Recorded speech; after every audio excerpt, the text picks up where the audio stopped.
Hello guys, welcome back to my channel @doctor study. Guys, this is Manjeet and आज के video में हम बात करने जा रहे हैं हमारे रचना सीरीज के next topic that is the अस्थि शरीर के बारे में।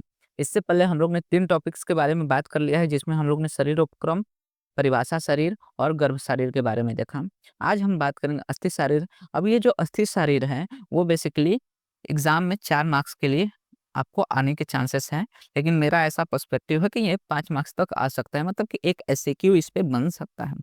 ठीक है, तो जिसमें हमें क्या-क्या चीज़ें बननी है कि अस्थि का इन्यूमरेशन देखना है, उसकी परिभाषा आदि बात करनी है, अस्थि के प्रकार की बात करेंगे, अस्थि के स्वरूप की बात करेंगे और उसके कुछ अप्लाइड एस्पेक्ट। जो अप्लाइड एस्पेक्ट है वो ज़्यादा इंपॉर्टेंट उतना देखने को नहीं मिलता, क्योंकि ये डिज़ायर टू नो में रहता है, तो ये वो बेसिकली नहीं पूछता उतना। ठीक है, तो हम देखेंगे क्या आज ज़्यादातर कि परिभाषा क्या है अस्थि की, अस्थि के प्रकार क्या है और उसके स्वरूप और उसकी संख्या आदि के बारे में बात करेंगे। तो चलिए स्टार्ट करते हैं। सबसे पहले हम देखते हैं अस्थि की परिभाषा के बारे में। तो अस्थि की परिभाषा देखते हुए हम क्या देखते हैं कि यहाँ पे बोला गया है कि अस्यते इति अस्थि। ठीक है, अस्यते इति अस्थि। अब अस्यते का अर्थ क्या होता है कि अस्तित्व में रखना या फिर जो अस्तित्व में बनाए रखता है। ठीक है, तो जो अपना अस्तित्व बनाए रखते हैं उन्हें अस्थि कहते हैं। ठीक है, तो अस्यते इति अस्थि का मतलब क्या है कि जो अपने आप को बनाए रखते हैं, क्योंकि हमें पता है कि जब हम शरीर को दफनाते हैं तो सबसे लास्ट में जो चीज डिग्रेड होती है वो क्या होते हैं, हमारे अस्थि होते हैं। इसी कारण से अस्थि क्या है, अपने स्वरूप को लंबे समय तक बनाए रखने का कारण उसका जो हम निरुक्ति या फिर परिभाषा देखते हैं वो क्या बताया गया है, अस्यते इति अस्थि। इसके बाद सेकेंड बोला गया कि शरीर को स्थिरता कठिनता प्रदान करने वाले वो शरीर के अंग व प्रत्यंग को आकार व आधार देने वाली पांचवी जो धातु है वो क्या है, अस्थि मानी गई है। जो धातु क्या करती है, शरीर में स्थिरता देती है, शरीर को एक जगह टिकाए रखती है, शरीर में कठिनता प्रदान करती है और जो भी शरीर के अंग प्रत्यंग है उसको धारण करती है, उसको आकार देती है, आधार देती है, वो हमारे शरीर की पांचवी धातु अस्थि कही गई है। क्योंकि अस्थि क्या करती है, हमारे शरीर को एक विशिष्ट आकार देती है, दैट इज द शेप देती है। इसी कारण से इसे आधार देने वाला या फिर आकार देने वाला धातु माना गया है। सामान्य परिचय की बात करें, क्योंकि बस इतना ही नहीं लिख सकते परिभाषा में, इसके अनुरूप क्या लिखना है, इसके स्वरूप भी लिखने हैं, तो उसके बारे में देखते हैं। तो इसमें बोला गया कि जो शरीर में उपस्थित सप्त धातु है उसमें से जो अस्थि धातु है कम से कितने पे, पांचवा धातु है। ठीक है, हमारे शरीर में कितनी धातुएं मानी गई है, 7 धातु मानी गई है, दैट इज द रस, रक्त, नास, मेद, अस्थि, मज्जा एंड शुक्र। ठीक है, अब इसमें से जो अस्थि धातु है उसको हम क्या मानते हैं, शरीर का पांचवा धातु मानते हैं। अस्थि जो है वो शरीर का धारण करती है, क्योंकि पूरे शरीर की जो डिफरेंट डिफरेंट रचनाएं हैं वो किस पे आश्रित है, अस्थि पे। इसलिए अस्थि क्या करती है, धारण करती है, इसलिए इसको बोला गया धारणात् धातु, मतलब कि जो धातु क्या करती है, धारण करती है, वो कौन सी धातु है, अस्थि धातु। साथ ही साथ बोला गया है कि इस युक्ति के अनुसार उसे अस्थि कहा जाता है और वे अपनी कठिनता के कारण ही टिके रह सकते हैं। अस्थि ये शरीर का सर्वाधिक कठिन भाग है। ठीक है, इसको क्या बोला गया है, सर्वाधिक कठिन भाग बोला गया है। अब कठिन भाग हम लोग ने देखा था, जो गर्भानुसार जो अवयव उत्पत्ति थी उसमें हम लोग ने देखा था कि 6 भाव होते हैं जिनके कारण हमारा शरीर उत्पन्न होता है। तो जिनमें से पितृज भाव है वो क्या करता है, कठिन भावों को दर्शाता है। तो जो अस्थि है ये कठिन होने के कारण इसे क्या माना गया, पितृज भाव माना गया है। साथ ही साथ ये घन स्वरूप में होने के कारण इसे पार्थिव महाभूत प्रधान कहते हैं। ठीक है, तो जो अस्थि है वो क्या है, पितृज भाव है, साथ ही साथ पार्थिव महाभूत मतलब कि पृथ्वी महाभूत प्रधान माना गया है। अस्थि की उत्पत्ति की बात करते हैं कि अस्थि की उत्पत्ति शरीर में कैसे देखने को मिलती है। तो अस्थि की उत्पत्ति मेद से मानी गई है। ठीक है, अस्थि की उत्पत्ति किससे मानी गई है, मेद से मानी गई है। और इसमें बोला गया कि जो पोषक मेद में होने वाले जो पृथ्वी आदि महाभूत हैं उनके संघात पर जब अस्थि धात्वाग्नि की क्रिया होती है तो उसमें खुरदरापन निर्माण होता है, जिससे अस्थि निर्माण होते हैं। तो मेद से क्या बनता है, अस्थि बनते हैं। तो मेद पे किसका काम होगा, अस्थि धात्वाग्नि काम होगा। अब जब मेद में खुरदरापन निर्माण हो जाता है तो वही मेद किस में कन्वर्ट हो जाता है, अस्थि में। और साथ ही साथ बोला कि और जो भावी काल में वायु के कारण अस्थि में छिद्र उत्पन्न होते हैं। एक तो खुरदरापन तो आ ही रहा है, लेकिन वायु महाभूत के कारण वहां पे छिद्र भी उत्पन्न होगा। तो यहाँ पे मेद पे 2 महाभूत काम कर रहे हैं, कौन कौन से, एक तो पृथ्वी आदि महाभूत कर रहे हैं तो जिसकी वजह से संघात हो रहा है, साथ ही साथ अग्नि महाभूत करेगा, उसके वजह से वहां पे पाचन होगा किसका, मेद का, साथ ही साथ वायु महाभूत इस पे काम करेगा तो जिसके वजह से यहाँ पे छिद्र उत्पन्न होता है। तो डिफरेंट डिफरेंट कॉन्सेप्ट देखने को मिलते हैं। वहीं पे बोला गया कि जो अस्थि है वो गर्भावस्था के तीसरे मास में अस्थि व्यक्त होने लगते हैं। ठीक है, तो ये भी पूछ सकता है कि अस्थि गर्भावस्था की कौन सी महीने में स्टार्ट होता है बनना, प्रिपरेशन कब स्टार्ट होता है, तो तीसरे माह में अस्थि क्या होती है, व्यक्त होना स्टार्ट हो जाते हैं। आगे बोला गया कि आयु के लगभग 25 वर्ष तक अस्थि में काठिन्य निर्माण होता रहता है, ठीक है। जब तक कोई पुरुष 25 साल का नहीं हो जाता, तब तक उसमें क्या होता है, जो भी बोन्स रहते हैं उसका ऑसिफिकेशन होते रहता है। वो क्या होते हैं, और कठिन होते जाते हैं। शुरू में वो थोड़े कम कठिन रहते हैं, कार्टिलेजिनस फॉर्म में रहते हैं, लेकिन धीरे-धीरे क्या होता है, उनमें ऑसिफिकेशन होते हुए वो और कठिन होते जाते हैं। इसके बाद बोला गया है कि जो अस्थि है उसके दोषाधिष्ठान की बात करें तो अस्थि धातु में कौन-कौन से दोष रहते हैं, तो यहाँ पे बेसिकली वायु दैट इज़ द वात, एंड बोला गया कि अस्थि धातु का सार, मतलब कि अस्थि धातु से क्या सार बनता है, तो बेसिकली मज्जा, क्योंकि जो भी नेक्स्ट धातु होती है वही उस धातु का सार होती है। जैसे मेद धातु का सार हम अस्थि को मानेंगे, उसी तरह अस्थि के बाद कौन-सा धातु आता है, मज्जा। तो इसी कारण से अस्थि धातु का सार हम किसे मानेंगे, मज्जा को मानेंगे। और अस्थि धातु के मल की बात करें तो नख और केस, ये दोनों मल बताए गए हैं। तो ये तीनों चीज़ याद रखनी चाहिए आपको कि सबसे पहले कि अस्थि जो है उसमें कौन से दोष रहते हैं, तो वात दोष रहता है। उसके बाद अस्थि धातु का सार तो मज्जा बनेगा, और अस्थि धातु का जो मल है उससे नख और केस बनते हैं। तो यहाँ तक हम लोग ने इसके इंट्रोडक्शन की बात कर ली। अब बात करते हैं अस्थि के प्रकार की, कि अस्थि में कौन-कौन से प्रकार देखने को मिलते हैं। तो यहाँ पे बोला गया है कि एतानि पंचविधानि भवन्ति तद्यथा कपाल, रुचक, तरुण, वलय, नल संज्ञानी, ठीक है। तो 5 प्रकार के यहाँ पे अस्थि बताए गए। कौन-कौन से?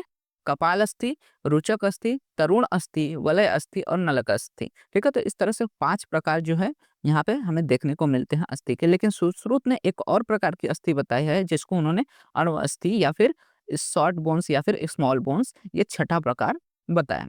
तो सबसे पहले हम बात करते हैं कपाल अस्थि की। तो कपाल अस्थि का मतलब क्या होता है, फ्लैट बोन्स। तो शरीर में जितनी भी फ्लैट पतली बोन्स होती हैं उनको क्या बोला जाता है, कपाल अस्थि। अब कपाल से ही पता चल रहा है कि ये कौन से स्थान की बात कर रहा है, कपाल, मतलब कि जो क्रेनियम रीजन है वहां की जितनी अस्थियां होती है उसको हम लोग क्या बोल सकते हैं, कपाल अस्थि बोल सकते हैं। तो इसमें बोला गया कि खपरेल के टुकड़े जैसे चपटी तथा फैली हुई अस्थियों को हम लोग क्या कहते हैं, कपाल अस्थि कहते हैं। मतलब कि जो एकदम पतली हो और फैली हुई हो उसको हम लोग क्या बोलते हैं, कपाल अस्थि। जैसे कि अंशफलक अस्थि, अंशफलक अस्थि जो हमारे पीठ के पीछे होती है वो क्या होती है, एकदम पतली होती है और फैली होती है। उसी तरह नितंब अस्थि जो हमारे प्यूबिक रीजन की जो 3 अस्थियां हैं वो भी क्या है, कपाल अस्थि की ही एग्जाम्पल देखने को मिलते हैं। सेकेंड आता है दैट इज द रुचक अस्थि, मतलब कि जो अस्थि अन्न का चर्वण कर उसमें रुचि उत्पन्न करते हैं उन्हें रुचिका अस्थि कहते हैं। अब अन्न का च्यवन मतलब कि जो अस्थि क्या कर रही है, खाने को चबाने में मदद कर रही है, उन्हें हम क्या कहते हैं, रोचक अस्थि कहते हैं। क्योंकि ये क्या करते हैं, खाने को चबाने के बाद खाने में रुचि उत्पन्न करती हैं। अब बेसिकली बोला गया कि अकॉर्डिंग टू मॉडर्न साइंस रुचिका अस्थि is not included in bones. अब रुचिका अस्थि में खाने में कौन मदद करता है, दांत। तो दांत को बेसिकली मॉडर्न साइंस में बोन नहीं माना गया है, लेकिन आयुर्वेदा में दांत को क्या बोला गया है, रुचिका अस्थि बोला गया है। आगे थर्ड टाइप की बात करें तो दैट इज द कार्टिलेजिनस या फिर तरुणास्थि बोलते हैं इसको। तो तरुण अस्थि मतलब कि जिन अस्थियों में घनता निर्माण नहीं होते उन्हें तरुण अस्थि कहते हैं, ठीक है। ऐसे बोन्स जिसमें कभी भी घनता उत्पन्न नहीं हो रही, काठिन्य उत्पन्न नहीं हो रही है, मतलब कि जो कार्टिलेजिनस फॉर्म में हमेशा बना रहता है उसको हम लोग क्या बोलते हैं, तरुण अस्थि। क्योंकि हमें पता है जो कार्टिलेजेस होते हैं उन्हीं में ऑसिफिकेशन होकर वो क्या करते हैं, बोन बनते हैं। जो कार्टिलेजिनस बोन्स रहते हैं वो कैसे रहते हैं, थोड़े स्पॉन्जी रहते हैं, और साथ ही साथ उतने कठिनता उसमें नहीं देखने को मिलती, घनत्वता नहीं रहती।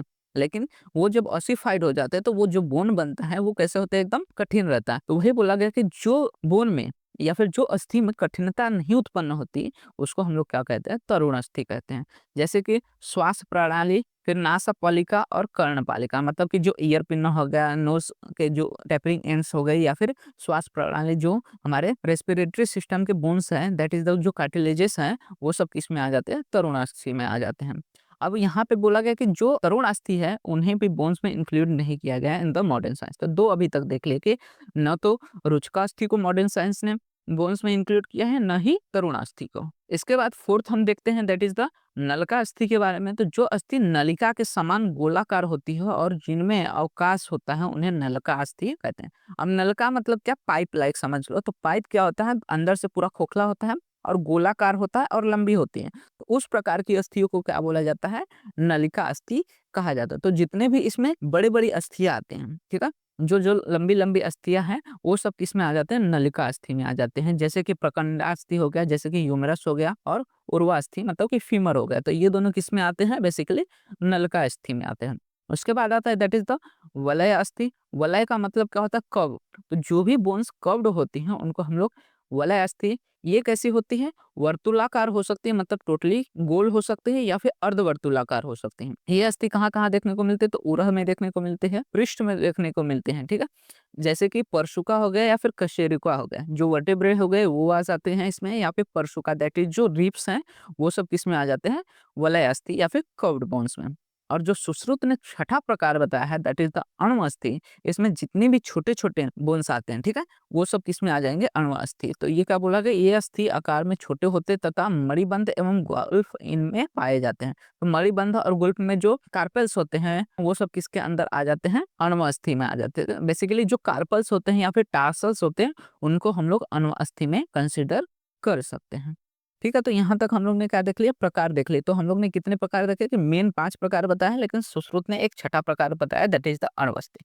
कपालास्थि, तरुण अस्थि, वलय अस्थि, नलका अस्थि और साथ ही साथ रुचिका अस्थि। इस तरह से 5 प्रकार और छठा अण्व अस्थि हम लोग ने देखा। अब बात करते हैं आगे हम अस्थि की संख्या के बारे में, कि शरीर में कितनी संख्याएँ बताई गई है अस्थि की। तो बेसिकली अस्थि संख्या में डिफरेंट आचार्य के डिफरेंट मत देखने को मिलते हैं।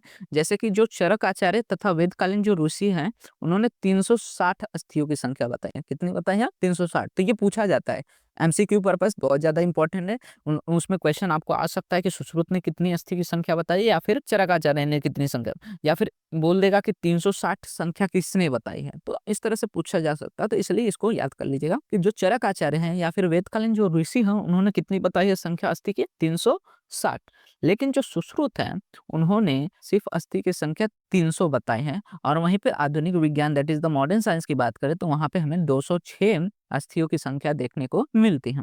अब बात करते हैं डिफरेंट जो आचार्य हैं, उन्होंने कितनी संख्या कहाँ-कहाँ पे मानी है।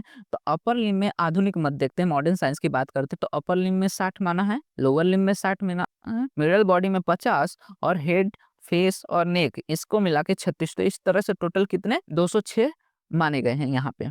अब वहीं पे हम बात करें चरक के अनुसार, तो उन्होंने ऊर्ध्व शाखा या फिर अपर लिम्ब में 64 माना है, अधो शाखा में 64 माना है, मध्य शरीर में यहाँ पे देखो सिर्फ 50 माना गया है, लेकिन यहाँ पे जो चरक आचार्य है उन्होंने 140 बोन्स माने हैं। और वहीं पे सिरा और ग्रीवा में 92। इस तरह से टोटल मिला के कितने? 360 हड्डियां बताई है चरक आचार्य ने। वहीं पे सुश्रुत की बात करें, तो ऊर्ध्व शाखा में उन्होंने 60, अधो शाखा में भी 60 माना है, लेकिन मिडल बॉडी में इन्होंने भी कितना? 117 माना है, और सिर और ग्रीवा में 63। तो इस तरह से टोटल करके इनके 300 अस्थियां उन्होंने मानी है। ठीक है, तो ये जो डिस्क्रिप्शन है या फिर क्लासिफिकेशन है, ये भी अगर आप याद कर सके तो अच्छा रहेगा, क्योंकि may be they can ask the question like कि अधो शाखा में सुश्रुत ने कितनी अस्थियां मानी है। तो इस तरह से अगर याद रहेगा तो अच्छा रहेगा। ठीक है, तो ये जो सारी चीजें थी हम लोग ने अस्थि शारीर में देखे, जिसमें हम लोग ने अस्थि की परिभाषा देखा, अस्थि के सामान्य रूप दैट इज द उसके स्वरूप के बारे में देखा, फिर अस्थि के प्रकार देखे, अस्थि की संख्या देखे। तो ये सारी चीजें आपको इसमें से पूछी जा सकती हैं, और इसमें हम लोग ने जो भी इंपॉर्टेंट टॉपिक्स थे वो क्लियर कर लिए। अगर आप इतना पढ़ के जा रहे हैं, ऑफ कोर्स जो भी क्वेश्चन आएंगे आप इजीली उसको कर पाएंगे। सो इसी तरह के BMS first year related, second year related and other BMS topic related videos देखने के लिए आप हमारे चैनल को सब्सक्राइब कर सकते हैं। साथ ही साथ वीडियो को लाइक एंड शेयर करना मत भूलिएगा। आप हमारे इंस्टाग्राम एंड टेलीग्राम हैंडल्स को भी फॉलो कर सकते हैं, जहाँ पे आपको videos related and notes related updates provide हो जाते हैं, जिसका लिंक आपको वीडियो के डिस्क्रिप्शन में अवेल हो जाएगा।